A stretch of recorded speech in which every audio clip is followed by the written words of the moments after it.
Alrighty, what's going on, guys? It's Set42 here, and today I am back with another Carolina Panthers video.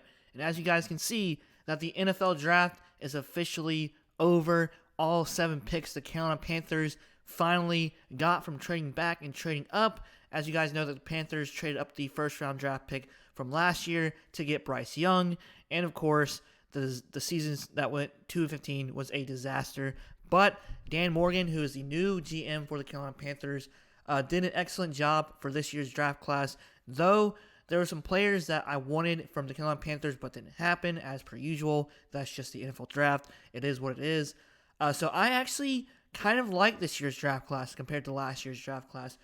We got a running back, which I liked. We drafted the Panthers drafted a pass-catching tight end, which I also like, because Ian Thomas, count your days, because you are a terrible tight end. Yes, you're a blocking tight end, but I think that you will do okay for this upcoming season, but you have to, because your career may be on the line after they just drafted a tight end from Texas.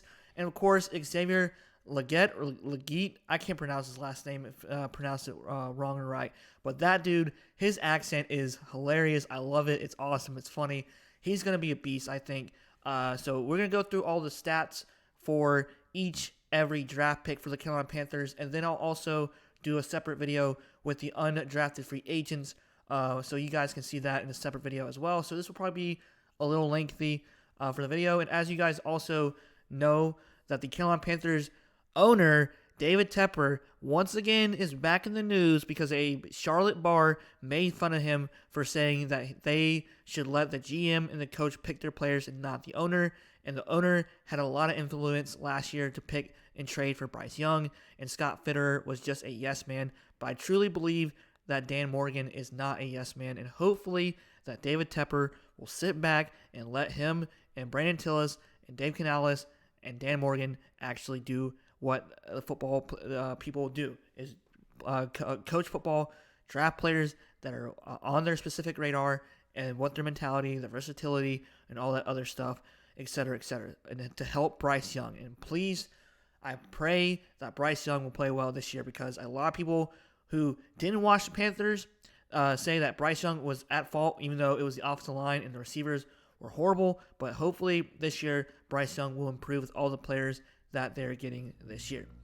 The only thing that I was kind of concerned about after the draft is the Panthers did not draft a center, and they did not draft a edge rusher. They drafted 2 linebackers, though they did draft a defensive tackle, who a lot of people are saying that Mississippi State is Defensive Line University, or DLU, as you like to say it. So here are the draft picks. I will go through each stats as well. First round, which I was shocked that the Panthers traded up with the Bills, and the Bills traded up twice to get. They traded up to the Chiefs, and the Chiefs got Xavier Worthy, which I was dumbfounded by that. Like, why would the Bills trade back, which is kind of stupid. Anyways, that's just me. All right, so the Panthers traded up. They got the 32nd pick in the first round. They drafted their guy, which is Xavier Legette, even though I kind of wanted Adonai Mitchell from Texas, but it is what it is. He's actually a really good receiver as well from South Carolina. In the second round, they traded up to get Jonathan Brooks, and then they got, on the third round, Trevin Wallace, which I wanted Peyton Wilson, local guy as well. I love Peyton, and he's going to the Steelers, which sucks, but it is what it is. I think Trevin Wallace will be okay. This one I'm actually excited for, which is the fourth round. The first pick is Jatavion Sanders, who is a pass-catching tight end. Apparently he's really good, and he's a beast, so I'm excited about that. Don't really know too much about Shaw Smith-Wade from Washington State, so we'll have to see what his stats are, but I don't really know too much about him. I don't really know much at all about Jaden Crumedy, but apparently he's like a Chris Jones type of player from the Chiefs, and the Chiefs, that dude is a beast, so that's promising. And then I don't really know too much about Michael Barrett, but I'm pretty sure he was a stud on defense for Michigan for last year's team, as you also see that Michigan won. And of course, Jim Harbaugh is now with the Chargers as the head coach, because he's done everything you could ever ask for Michigan. All right, so the first player, I already made a video about him earlier of the offseason. As you guys can see, career stats, he didn't really do so much the last 2 seasons, but for some reason his last year he popped off. He had, let's see here, where was his stats? Okay. Um, first look, no stats. Okay, so games played, he had 12 games played. His overall grade was 82.5, which is really, really good. Passing snaps 415, slot snaps 141, wide snaps 268 wide snaps. I guess that's for like out routes or fade routes type of thing. He had 71 receptions, targeted 97 times, and he had a whopping 1,255 receiving yards and 17.7 yards per throw, or per catch, which is pretty incredible in my opinion. And also he had 7 touchdowns, so he had a big adjustment last year compared to the previous year. So I'm excited about Xavier Legette. He's 6'3", 227. He's like compared to DK Metcalf, so that's promising in my opinion. And so let's go ahead and go through his comparables. He had an 86.9 receiving grade, which is really good. He had a drop rate of 2.7, also really, really good. As you guys can see, the bar graph, the dot on the right side is really good, and the dot on the left side is bad. Yards per route run, 3.15, really, really good. Contested catch rate, though, he had a 47.6%, which is not too bad. So it was on the line as for average. So there is that. Grade versus man coverage, really, really, really good. He actually did really well in the fade routes. I watched him play against UNC, which UNC is my team, in the first game of the season last year. 85.6, really, really good. So I'm excited about Xavier Legette. He's like the DK Metcalf, in my opinion, for a compared wide receiver. The 2023 advanced stats only had 2 drops last year, which is incredible. Yards after catch, reception 6.4, tied for 112th. Missed tackles forced 9, which is tied for 162nd. Deep ball catches 13, which is pretty good because we definitely need some pass catching receivers that can go downfield for this year for Bryce Young. Tied for 15th with 13. Screen catches 11. Slot catches 24. Slot yards 443, pretty good. Screen 70, and of course deep yards, which we desperately need for next year. 554, which is tied for 13th, and average yards per target 13.8, and the yards after catch was 6.4. So not too bad. Here are the grades of last year's: 84, 66, 61, 86, 60, 71, 64. And they didn't really do so well against Texas A&M. 85 against Jackson State. Vanderbilt 75, Kentucky 76, and then Clemson 63. So pretty good in my opinion. Of course, UNC did really well because UNC's defense is terrible. All right, the next pick in the second round, which I was excited for as well, though he's coming off an ACL injury at the last game of the season, which sucked for him. But Jonathan Brooks is 6 foot, 207 pounds. He's like an all-around back. He's a power, he's speed, he can do everything you want type of back. He was going to go to Dallas, but we kind of snagged him away from Dallas, which a lot of fans were kind of pissed off. As you guys can see, the overall grade for 2023 compared to 2022, he kind of dropped off a little bit in his second year compared to his freshman year or sophomore year, whatever. He had an 84.8. He had a 74.9 for 2022. He had a 91. He had a really, really good season, and I think he got hurt the last game. I think it was in the playoffs or the Big 12 championship. I can't remember. He had for 2023, he had a 91.5 overall grade, really good. Games played 11, attempts 187, yards 1,135, rushing yards really, really good. Yards per average 6.1, touchdowns had 10, so that is really good. Reception also 25 receptions targeted, 29. Reception yards 286, so that's actually pretty good for a running back. Because usually people scrutinize running backs because they don't catch the ball. So there's that. All right, so the 2023 comparables, rushing grade, he had a 91.9. And as you guys see, the dot right, really good. Gap grade, I guess that's like going through the middle type of thing, I guess. I'm not like an expert with all these like stats. So he had an 84.5 to the right, which is pretty good. Yards after contact 3.91, which is pretty good from the graph itself. And then the zone grade, don't really know all the details on that, which is a 90.0, which is also pretty good. And the elusive rating 140.3. Still also don't know what the heck that means. I'm just reading it based off the stats. So apparently that's really, really good. Zone attempts, yeah. All right, so the advanced stats, zone attempts, he's tied for 70th, 101. Gaps, 86, tied for 53rd. Yards after contact, 732, which that is really, really helpful if you're the Carolina Panthers and you need a solid running game. He has 732 yards after contact. Missed tackles forced, 63, which is also really freaking good. 23rd in the nation for college. Carries of 15 plus yards, had 16 carries for 15 plus yards. That's also really good. Tied for 44th, and then he only had 2 drops for catching, which that is impressive from last year. Missed tackles forced, like I said earlier, 63, and then yards per route run 1.5, which is tied for 26. So that's actually really good. And I'm excited about Jonathan Brooks, and I hope he's healthy and he has a successful career, and that everything will go well. And of course, the grades by game. First game, 6. I just usually go like rapid fast here as well because I don't want to bore you guys to death. And you guys can also go check this out as well on PFF too. Rice, he had 67. Alabama, 62. And they won against Alabama at Alabama. Wyoming, 83. Baylor, 77. Kansas, 87. Pretty good, or really good. And then Oklahoma, 73. Houston, 71. Really good. And then BYU, 90, which is really, really good. And then, of course, Kansas State, 79.9, TCU, 73, and, of course, Oklahoma State, 60. So, honestly, not a bad grade system by game. Pretty good, in my opinion. And then next in line, we have the third-round pick. We have Trevin Wallace from Kentucky, who is 6'2", 241 pounds. He's like a headhunter type of linebacker. So he was drafted in the 3rd round. I wanted Peyton Wilson, but I think a lot of people wanted Peyton Wilson as well. So I don't really know too much about Trevin Wallace because I didn't really follow Kentucky that much because my team was in the ACC. So I did keep up with Kentucky a little bit here and there. So his overall grades, he was okay this year, I guess. He had a good season last year with 69.7 compared to last year, or I guess 61.1. Games played, he had 12.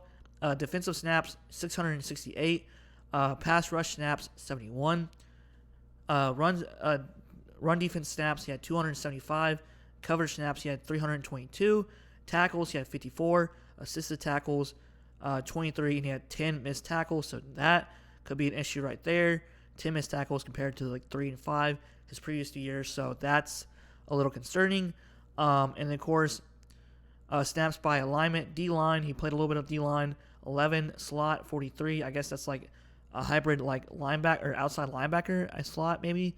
Box, 607. And then deep, 3 for those. And, of course, let's go ahead to his comparables. This was a little concerning from his comparables. He had a pass rush grade of 64.3. That's not so good. Coverage grade, below or just average or subpar average, which is 58.6. Not trying to bash this guy. I'm just basing it off the stats. So I didn't really follow him too much, but I heard that he's a tracker type linebacker, which he's pretty good defending in the coverage. That's what I'm told. That's what I've seen from Twitter or etc. So he had missed tackles 11.5%, not so great. Run defense was pretty okay, 61.4 with his pass rush and his run defense, and average depth of run tackle, which is average 3.5, so not too bad at all. All right, the 2023 advanced stats: coverage, stops 13, tied for 91st. Reception targets 28 out of 31. Touchdowns allowed, which is pretty good. Had one interception and allowed 0 touchdowns, which is pretty good. His passer rating, which is not bad, I guess, or passing rating allowed, 88.6, tied for 231st, so I guess that's kind of bad. I don't really know. Run stops, 20, tied for 314. Completion percentage, 90.3, and forced incompletions, which is 0. And then his grades weren't too bad, honestly, in my opinion. Though, against Akron and Elon. Is that Elon? I think so. Ball State, 61. I guess that's Elon, 51.8. Akron, 39.4. Vanderbilt, 53.4. Had a really good game against Florida. at 75.1. Georgia, not too bad, 61.3. Tennessee, all right, 54.1. Mississippi State, not too bad at all, 67.7. And then he did not so great against Alabama, 48.7. South Carolina, pretty decent, 68.3. Louisville, not too bad, 64.7. And Clemson, not too bad either, 68.8, which they're in the greens, so that's not bad at all. And he had one really good game against Florida. All right, so, I mean, I don't really know too much about Trevin Wallace, so I'm going to give him a pass. So I don't really know too much about him, but I kind of wanted Peyton Wilson. In my opinion, I know a lot of Panthers fans wanted Peyton Wilson as well, but it is what it is. I trust Dan Morgan and his crew. And now let's go ahead to one of my favorite drafts picks, Ja'Tavion Sanders, who's from Texas. He is 6'4", 243, a pass-catching tight end. I've always wanted a pass-catching tight end. Tommy Trimble, he's all right, not too bad. He's still learning. He's still young. And, of course, Ian Thomas, not good. He's more of a blocking tight end. So we don't really have a pass-catching tight end. Hayden Hurst was supposed to be our guy, but he didn't really turn out well. And, of course, he had injury. So I hope he does well in his other teams. I think he's with the Chargers. So hopefully that he will do well with the Chargers. All right, so Ja'Tavion Sanders, who is, like I said earlier, 6'4", 243. He's really good in contested throws. And, of course, his quarterback was Quinn Ewers. Career stats, let's go ahead. Last year's stats, he had 70.8. And this year, he had 75.6. Really good. Almost his snaps were almost the same from yards, both from last year to this year, but he had a little more this year. So he's really good. And he's so games played, 14. Passing snaps, 432. Inline snaps, 276. Slot snaps, 90. Reception yards, 45. Targeted, 67. Yards, 682. Yards reception, 15.2. Had 2 touchdowns this year. But you got to consider, though, Texas did have a lot of receivers, so they were stacked. So from him getting touchdowns from 5 to 2, he was still a force for this year for Texas. Texas was stacked for the wide receivers. And so, I mean, you have Xavier Worthy, Donnie Mitchell, and I think someone else they had on their roster, too, that got drafted. He was also good. He still had a great season. And so let's go ahead and go through his comparables. We have receiving grade 79.0, really good. Drop rate 0.0, which that is incredible. So he had a really good drop rate percentage. That was on the right. And then run block grade, that's a little questionable, but still, he's still good for a tight because he's a pass catching tight end. Obviously, he doesn't really do a lot of blocking. So 61.5, not bad. It's on the right side, so that is good. Sorry if I'm going a little fast because I'm trying to speed run through all these draft picks because 7 draft picks is a lot to talk about. All right, so yards per route run. We have 1.86, pretty good for yards for tight end. Contested rate, which this is impressive in my opinion, 53.8% as a pass catching tight end, which is good to know. And of course, advanced stats, drops, he had 0, even though, it drops to 0. He had 4 missed tackles forced, which is pretty good. Tied for 63rd. Deep ball catches only had 3, tied for 23rd. Contested catches 7, which is tied for 7th. So that is a good sign as a pass catching tight end, which I'm excited for. Yards after catch, reception 7.1, tied for 18th. Average depth of target 9.8, which is tied for 36. Pretty good in my opinion. Deep yards, which is 78, tied for 41st. So that is also pretty good. Let's go ahead and go through grades by game. We have Rice 57.9. Alabama, he popped off against Alabama the second game, 76.9. Pretty good, or really good. And then Wyoming 57.2, and then really good at Baylor 86.6. I think they kind of struggled. Yeah, they struggled against Baylor. They came back and won, I think, in that game. In Kansas, he had 56.2. Kansas was actually pretty good football this year. Oklahoma, 52.3. Not so great because I guess he didn't really get much catches. Houston, 59.6. BYU, 64. Kansas State, 56.6. TCU, really good, 78.2. Iowa State, 56.7. Texas Tech, decent or pretty good, 69.3, and Oklahoma State really good, 82.1, and then pretty good against Washington in the playoffs, 71.3, though they lost in the semifinals. And then we got 3 more to go, and it's going to be a long video, so I hope you guys enjoyed. You can also skip through it and look at the stats yourself, or you can look at your stats online. You only have to watch this video. All right. Shaw Smith-Wade, if that's how you pronounce his first name. Sorry if I pronounce it wrong. He's 5'11", 176 from Washington State Cougars in the Pac-12. Rest in peace, the Pac-12. It sucks that that conference is no longer a thing anymore because of money and the conferences between Big 10, Big 12, and the SEC. So we have the career stats for this guy. Apparently he was pretty good, or really good in his previous year. So I don't really know too much about this guy because I didn't really watch Washington State at all. He had games played 7, defensive snaps 431, coverage snaps 245, reception snaps 19, targets 38, yards allowed 287, pretty good. He only allowed 1 touchdown, and of course last year he had 2 interceptions and only allowed 1 touchdown. That is really good, especially from I guess as a defensive back. And of course snaps, alignment, D-line 33, slot. I think that 33 snaps were like blitzes. And, of course, slot 6, corner 365, the box 23, and the deep was probably like fade routes 4. Like I said, I don't know all the technical terms, even though I watch football all the time. I'm not the smartest with this game. All right, so the 2023 comparables, coverage grade, really, really good. So he's a coverage back, a man-to-man, I guess you can say, or actually no coverage. He's good at like a ball hawking skills. So 76.3, really good. Completion allowed only 50%, which is pretty good. Zone coverage was not bad, 68.1. Run defense 60.8, not too bad. He's a DB, so he's pretty good with the coverage, more than like blitzing type of player. Man coverage 68.9, not too bad at all. And I think I already said zone coverage. And then advanced stats, we have forced incompletions 9, which is tied for 97, not bad. Drop interceptions, he had 2, so we could have 2 this year. Coverage stops 7, tied for 216th.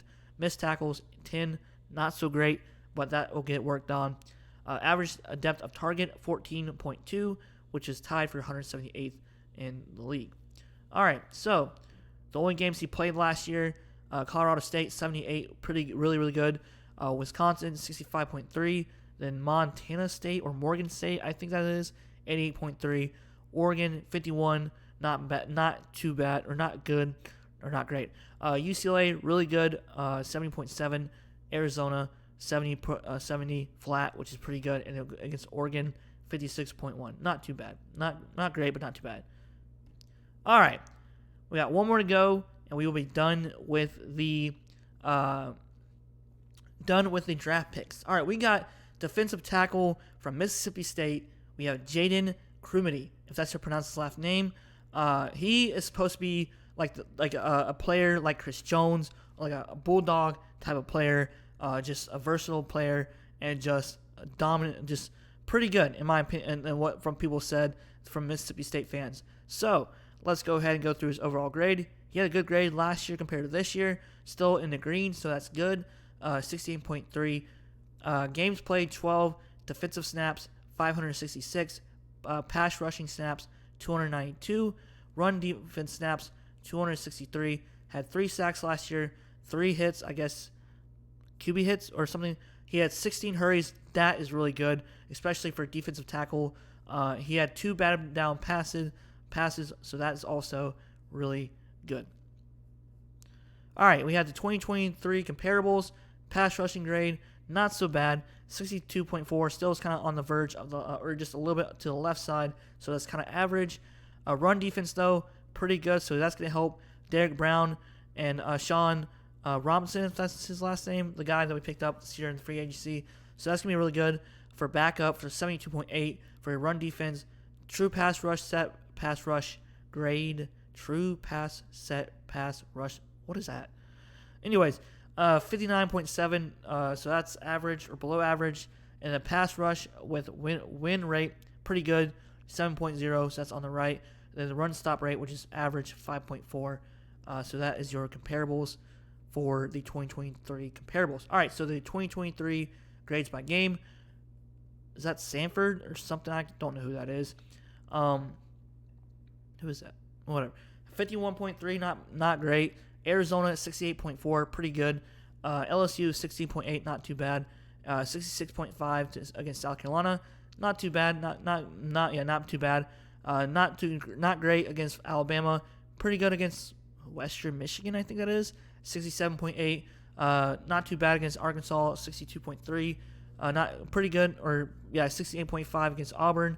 Pretty good against Kentucky. 68.2. Texas A&M 63.9. Really good against Southern Miss. 75.2. And Ole Miss 62.9. So not too bad. All right, and last but not least, we have Michael Barrett, who is the last draft pick of the day, and apparently this could be a potential steal. And I don't know how this guy was drafted like in the 7th round just by looking off his stats. He's 6 foot, 239. He's from Michigan Wolverines. Picked 241st, so that's kind of late in the 7th round. He actually had a really, really good season, so I was kind of shocked that he got drafted really, really late. Both his last year, and then I guess that was his sophomore season, and then his senior season, he has 75.7 compared to 84.3, which 84.3 is really, really good. He had 15 games played, defensive snaps 598, pass rushing snaps 69, run defense snaps 237, coverage snaps 292, tackles 49, assisted tackles 20, and then missed tackles 9. So not bad at all. He had 49 tackles, so he had only 9 missed tackles, so not bad at all. All right, so his 2023 comparables, he had a really good stat sheet on this as well. Had a really good stat sheet. 92.3 with a pass rush grade, really, really good. Coverage grade, also pretty good. 72.0. Missed tackle rate, not too bad. Only had 11 or 10, which is 11.5%. So he had a good comparable stat sheet. Run defense grade, 74.3. Then average depth on run tackle, not so great, 3.2. But still, how did this guy go to the 7th round? I'm honestly shocked about that. Advanced stats, coverage stops, 18, really good, tied for 21st. Reception targets, 27 out of 37, so that's actually pretty good. Didn't allow a touchdown. He had 2 forced incompletions, though. He didn't have interceptions. Passing rating allowed, I guess that's bad or good, I don't know. 84.6, tied for 194. Forced incompletions, 2, which is good. Completions, 73.0. Run stops, 17th, which is not bad at all either. So, pretty much he had a really good stat sheet, which I don't understand how he got picked in the 7th round, which is mind-blowing. So, against East Carolina, he had 62.9. Against UNLV, 61.8 for the grades by game. Bowling Green, 67.5. He had a really good game against Rutgers, which is 75. A really good game against Nebraska, 87.8. Pretty good game against Minnesota, 73.1. Really, really good game against Indiana, 91.7. Michigan State, 65.3. Purdue, 89.8. Really good. Penn State, 70. Not bad at all. Maryland, 65.5. Ohio State, 66.4. Not bad at all either. And against a really good game against Iowa in the Big Ten Championship, 82.6. Not so great against Alabama, 59. And, of course, Washington, 45.3. I guess they didn't really do too much because Michigan just pretty much blew out Washington. All right, so there you have it. There is the grade, or my grade for this year's draft class is a B+, in my opinion. I think that since Dan Morgan's first year, though they didn't get a edge rusher or a center, but they still picked guys which I think are going to be good, like Xavier Legette, Jonathan Brooks, Tavion Sanders, Jaden Crumity, and then Michael Barrett. Or maybe Smith Wade. I don't really know too much about Trevin Wallace or Shaw Smith Wade. So I'm going to give this a B+ for grade. Let me know what you guys think about this. I think the Panthers did a pretty good job with the draft picks. They got draft picks all through the 1st round, through the 7th round, so that's good. And I think we also have future draft picks for next year, which that is nice too also. All right, guys, Set42 here. Hope you enjoyed. I know this was long, probably a long video. I will try to do the undrafted free agents as well in the meantime. All right, guys, Set42 here. Have a great rest of the day. And keep pounding. Go Panthers. Peace.